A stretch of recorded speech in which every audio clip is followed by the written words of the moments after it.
Hey there, everyone. Mike Zuber here, and I have a very exciting show for you today. One of the things I really want to do on this channel is introduce you to some of the power players in Fresno. Because as you've been watching this and you've been meeting all these great investors from Fresno, you've seen people talk about housing, you've seen some people talk about multifamily, but now we're going to bring you one of the people in Fresno who's been doing some huge things for a long time. He's been investing in Fresno almost a decade longer than I have, which is saying something. So let's welcome Terrence Frazier to the show. How are you doing today? I'm doing fine. Man, you just made me feel really old. Actually pretty close in age, so that's good.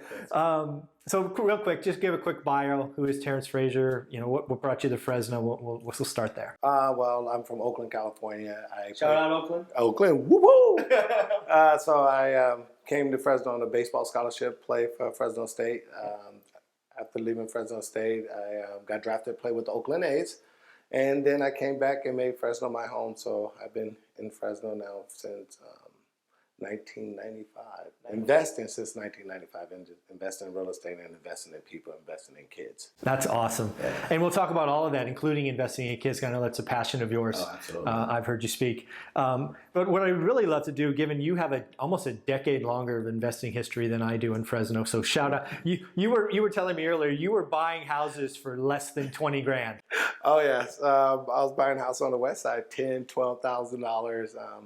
Which was an interesting story. So when I was actually 13 years old, I was this family out in Oakland. Yeah. They were actually doing hard money lending, yeah. And I was playing baseball with their son. Okay. And so I learned the business. 13, 14, 15 years old. I worked at his office, and I was doing a lot of research for him. I was doing most of our research on microfish. Microfish. Well, you guys got it made now. Everything's online. That was microfish, man. So I learned the business when I was at a very young age. Okay. Very, very cool. So again, just so everybody realizes, when you say a $12,000, $15,000, $20,000 house, yes. It's like a house. That's not. No, I was buying houses like $10,000, $15,000, 3-bedroom, 2-bath. Yeah. On the west side, and I was passing up a lot of houses at $18,000. I go, that was too much. Never pay $18,000 for a house over here. Who are these new investors buying these houses for $18,000? Oh, yeah, funny. But it's weird because when we were selling these houses, we were only getting like 25 to 30 grand. Wow. So. And that was the top of the market. So you were buying for 10, doing what we would call today flipping. Probably wasn't called flipping. It wasn't called flipping then. It's just buying and selling. So we're buying like 10, 12 grand, try to put like $4,000 or $5,000 into it, and then sell it for like 30, 32,000, get like 7 or 8 grand, go to the next house. Just keep doing it. Yeah. So I passed up on a lot of houses back then. Yeah. That's crazy. And I was laughing because we had one guy that was in Fresno. He would buy every house that was like 18, 17 grand. I don't want to put his name out there, but he owns a lot of houses today. Oh, absolutely. I know what you're talking about. He had at one time owned like 4,000 something houses. He probably still own like 5,000 right now, but he was just buying them all. Yeah. Again, right? You make your money when you hold, right? If you hold long term. Yeah, if you have enough money to hold, you make your money. Yeah. If you gotta pay the bills, you gotta pay the bills. You gotta keep turning the property. So it all depends on where you are financially, and sometimes you have to borrow money and then you gotta keep up with that borrowed money. Yeah. So it makes it rough. It's funny how the game today. I mean, you're telling this story. I can just the game in 2019 is very similar to '95. It don't change. Yeah, the numbers are slightly different. The numbers are different, but the game don't change. The game don't change. Yeah. I love that. Actually, people got a little bit smarter now with technology. So us, the dinosaurs, are actually getting pushed out the business. So we're forced to do other stuff. You're forced to go to other things, right? Absolutely. Yeah, because information has been democratized. It's just access is much greater. Yeah. All right. It's out there. Yeah, so. That's very cool. So, I mean, were you doing 50 a year, 100 a year? No, when I first started off, I think I bought my first house for $125. $125. Come on. Dude, I'll tell you. So what happened is I went to the auction. I was doing a lot of research. I wasn't buying at the time, but I was trying to do a lot of research. It took me like 2.5 years before I bought my first house. Yeah, and I went down to the auction. I was with my son, and nobody was there. And the auctioneer said, okay, well, I'm going to be selling this deed of trust for $1. Okay. No one's there. And I'm like, well, I know what a deed of trust is. Yeah. I know what a trustee sale is. I understand this information. So I went down. I go, okay, are you sure? Yeah. So I go, I got $2. Yeah. And it's just like, all right, going once. And then some guy just walk, I don't know if he just got out of prison or what. He walks downstairs and go, what are you selling? And somebody go, they're selling the house. So he go, $50. And I go $100. And he has $125. And I go $150. So I bought the house, didn't know what I bought. Wow. And then she go, okay, you want to sign these papers now? And I'm like, I called my dad. I go, dude, should I run? What should I do? I don't think you can catch me. He go, no, sign the papers. If it's bad, you can always walk away. You only walk away from $150. So I go, all right, then fine. So I bought the property. I took off to go drive it. It was partially burned down. And I'm So like, you got a lot. I pretty much, it's a half house and a lot. I mean, you know, so got some of my friends, worked on it, borrowed like another $13,000. You know, so I was in like 13, 14,000. And then I wind up flipping that house for 40 grand. So The game don't change. I was rich. You know, then at the end of the day, you know, I kind of gave my friends some money. I made like $12,000.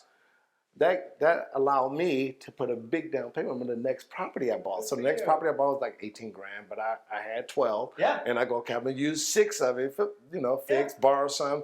And then I kept continuing that cycle over and over and over until I was able to buy my own house. I bought 2. Right. So I remember that first year I went through, I think 5 houses. Yeah. I thought I was rich. But the best part about it is I kept investing the same amount of money. So I went from 5 houses 1 year to I went to like 10. Yeah. Then I went from 10 to like 30 or 40. Wow. And then from 40 to like over 100. So I started stretching from all the way from Los Baños all the way to Visalia. Yeah. You know, I just started putting teams together. And it was a pretty exciting time. Yeah. You know, especially, you know, my dad used to, when he did buy houses up in the Bay Area, each house he would make like $40,000 or $50,000. Sure. So I was making like, for the majority of the times I was making 10 to 12 grand. Sure. But I was doing way more value. Oh, yeah. You know, so if you go through 50 houses at 10,000 each, you like 500. Yeah, 500,000. That's real money. Yeah, so I go 100 houses, 10,000. Yeah. It was just a machine.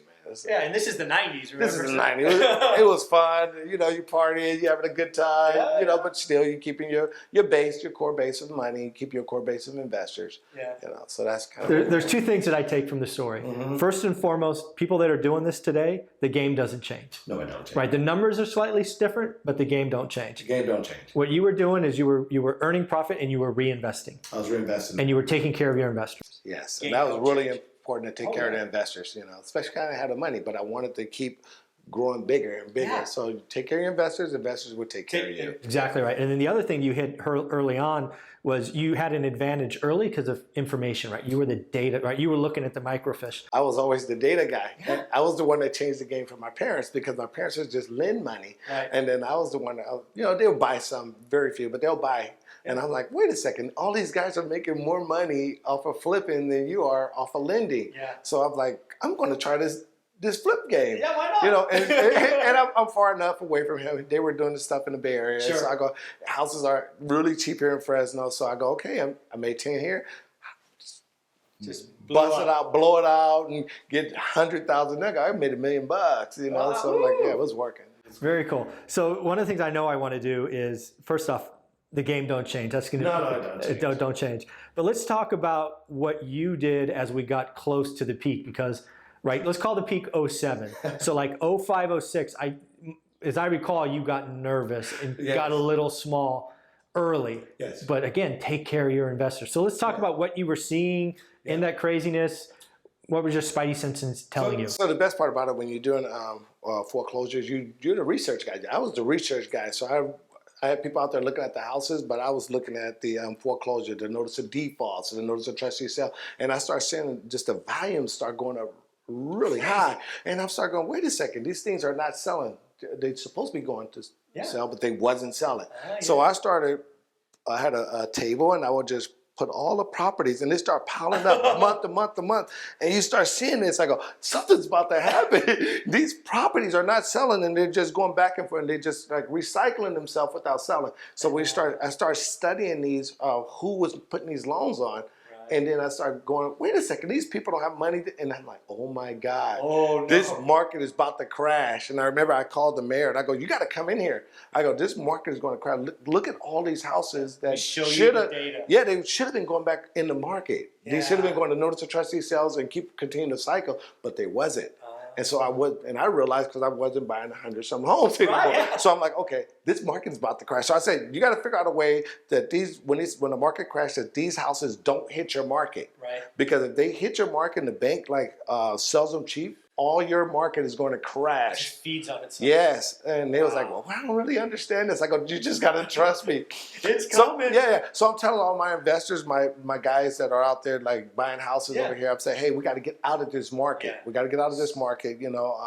Let's sit on the sidelines, sell the properties right now. So everybody trusted me. Yeah. Everybody got out the market, and then the market didn't crash. It didn't crash as fast. It didn't crash as fast as I predicted it to Right. crash. And I think they start putting moratoriums. They start doing stuff that I had no idea what that was. Yeah, sorry. Yeah, so You it should have do just, if they just let the market just crash, then it would have been, Right. I would have been fine, but they didn't. They So put I sat on the Band-Aids. sideline, and a lot of my investors thought I was being way too conservative, but I'm like, we have to sit. So some of my other partners pretty much took majority of the investors and they went on and did their own thing, which was fine with me because I'm saying this market is still going to crash, whether you like it or not. Yeah, having capital and not deploying it because you want to be conservative is hard to do. It's very difficult. Right? Because you have the money and you're like entrusted to invest it. Yeah. It's like, no, guys, I can't. Yes. I can't in good faith do that. Right. So what I did is I decided to diversify the money just to get the money out there. Yeah. So I took some of my investors and we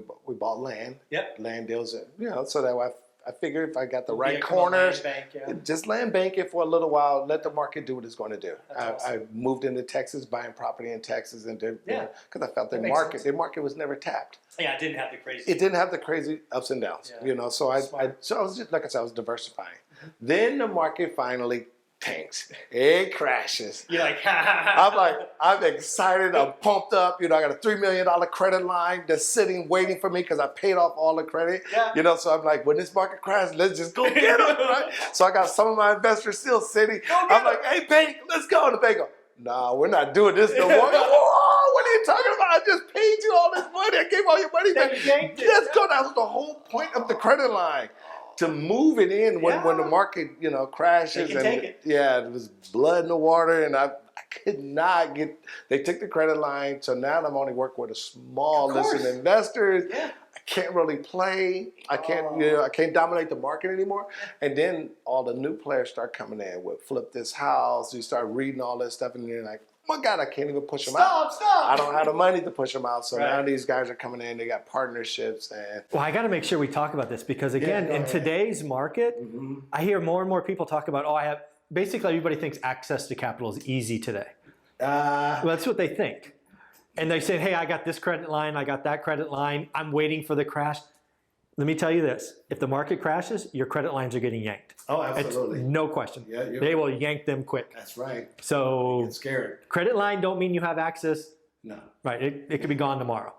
It's kind of like banks give you an umbrella when it's not raining. Exactly. The moment it starts raining, they go, you don't get that umbrella. No umbrella for you. Yeah, so it's very difficult. Like I say, you have to have multiple credit lines, different banks. You got to have relationships, and that's going to be the most important part. And when the banks do go away, you got to make sure you have good investors that's on the side.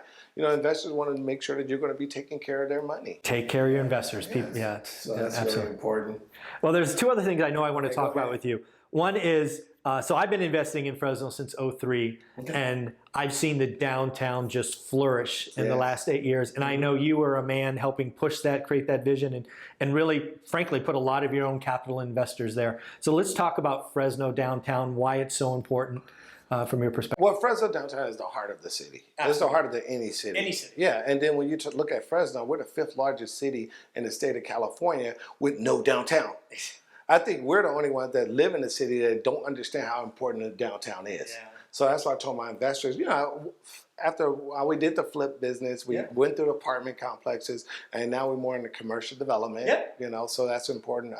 And we love housing. Since we're in a housing crisis. So as I age, you want to get more residual income. And and you don't want to play around with the small tenants. You want to be hustling all the time. Yeah. But our last mayor, it was more of her vision. I always knew that if I can get property downtown, I'm going to be good. But it was her vision, and she pushed it. She pushed really hard for downtown, and I pretty much got on her coattail. Yeah, okay. I'm like, if you're going to push for you're downtown, serious, I'm if coming. you're serious, I'm coming. Then you had, like I always tell people, you have 3 or more things that's happening at one time in one area. That's normally tell you what's going to happen with the market. It's going to explode, you know. So at that time, you had high-speed rail that was coming. Yep. You had, you already have the anchor tenant, which is Chitanchi Park, Grizzly Stadium. Yep. So you had the high-speed rail that was coming. They was investing like $18 million in opening up the Fulton Street, which they did. So now you have the high-speed rail, you have opening up the Fulton Street, and they have BRT, Bus Rapid Transit, that was coming all downtown. Those are the 3 items. That's what I needed. Sense. Yes. Wow. So now as an investor, I got to go, boom, there it's happening. There's enough synergy happening in one area. You got to get your money there first. Yeah, go first. Yeah, so you always got to think 5 to 10 years in advance of what a market is going to do. Right. You know, so there's long-term goals and there's short-term goals. So I have to be the one to go 10 to 15 years out front. So my thing was get my investors down there early, which was buying property, you know, 100 grand, 200 grand, 300 grand. Oh, yeah. This is like 2015? Yeah, then I was buying before then.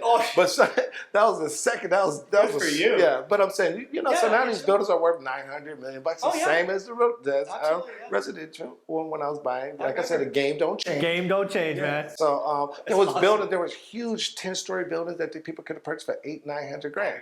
But guess what? I don't have that money to do it. So I'm telling my investors, no, just buy it. Buy it and sit out. You know, now those buildings are worth $3-4 million. There's still some plays downtown, but I'm saying these are the plays you got to think 5 to 10 years in advance. You know, but as far as momentum is going, the momentum is still going really strong. But it's going really strong because of the past mayor. I'm not knocking this mayor, but the mayor. Just appreciate where it came from. Yes, it's kind of like she laid the seeds. Yeah, got the momentum. She got the momentum going. Is the hardest part. Now it's. Yeah, then you had somebody should have been coming in. They should have been watering the seeds. That's right. Sweeping out the debris. They didn't water the seeds. Okay. Just this time around. So it's going to be really important that we pick the right mayor, have the right council so we have for an our election downtown. This year. We did. It's actually next year. 20. Yeah, in March and November. Okay. So we have to have the right council and the right people that have right vision to push our downtown. And part of it going to be we need housing. Absolutely. And I'm going to bring housing. Yeah. And hopefully in an entertainment district, that's going to keep us going in a positive direction. But downtown is definitely the place for me or other investors. Absolutely. Go downtown. Because you can still buy cheap enough that you're going to get your rate of return once these things start happening. You get return now and you get the upside if you can hold. If you can hold, absolutely, because now you have the opportunity zone where they pass it, where you can move your money. I think we got like 60 days, you can buy it in the opportunity zone. The first 5 years, you get 10% back on your capital gains, your taxes. You don't have to pay.